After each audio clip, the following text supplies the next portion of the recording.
Welcome in, everyone, and thank you for tuning in to this week's recap of the Lansing Watchdog, your trusted source for small business news. As always, my name is Jacob Manning, And I'm Kelli Saunders. and I'm actually going to get us started today by talking about Governor Whitmer's State of the State address, which took place Wednesday. So, Governor Whitmer gave her eighth and final State of the State address on Wednesday, and during this address, the governor walked the tightrope of touting some wins throughout her tenure as governor while also pointing to uncertainty in national politics. For new business, the governor proposed three main policy points that she wants to focus on in her remaining 10 months in office. She broke down these three policy areas as education, housing, and healthcare. On the education front, she focused on literacy. This has been a main theme of hers so far this year. She supported early intervention, phonics, and science-based education, and additional supports for students who are falling behind. On the housing front, she supported a new state affordable housing credit to match the federal one, zoning reform, and removing construction requirements to make building easier. In healthcare, she focused mainly on medical debt. She called for caps on medical debt interest rates, for example. And she closed her speech out by reviewing some of the accomplishments of her last 7 years in office and her memories of the over 25 years working in elected office in Lansing. She was first elected to the House in the year 2000.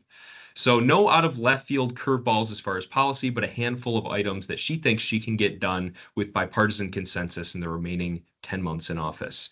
So Kelli, what was some of the response that we saw to the State of the State?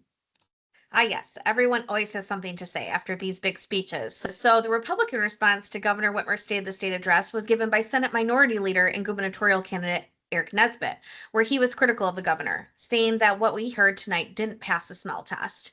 And then also Congressman John James, who is the presumed Republican frontrunner, was in attendance. He provided commentary afterwards that was critical of the governor on taxes and education specifically. Secretary of State Jocelyn Benson was also in attendance, and she emphasized some of Governor Whitmer's top priorities as things she intends to continue working on. And then former Detroit Mayor Mike Duggan, who is also running as an independent, did not attend the speech, nor did he have any commentary online following.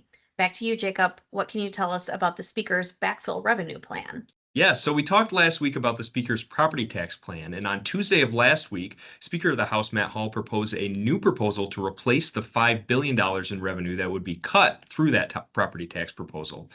So we had talked about the property tax plan last week, and just to reiterate, this would end the state education tax, the real estate transfer tax, and the personal property tax, and would result in about $5 billion in lost revenue for schools and local government.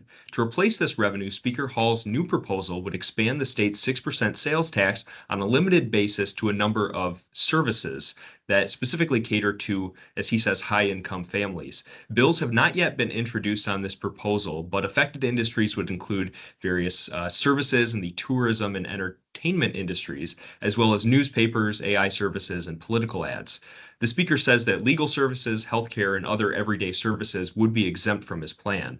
We continue to have legislative conversations on this topic and will, of course, keep members up to date on new developments. Closing out with you, Kelli, what can you tell us about small business support hubs? So last week, the Michigan Strategic Fund Board voted to put nearly 11.3 million into the second round of funding for the Small Business Support Hubs program. As a reminder, this program was initially given 75 million of federal ARPA funds in 2023. And from this first round of funding, the SBM Foundation was chosen to provide services to second stage businesses around the state as one of the very few statewide support hubs. This round of funding is the first time that state funds have been appropriated for the program after a strong track record in the first 2 years of operation.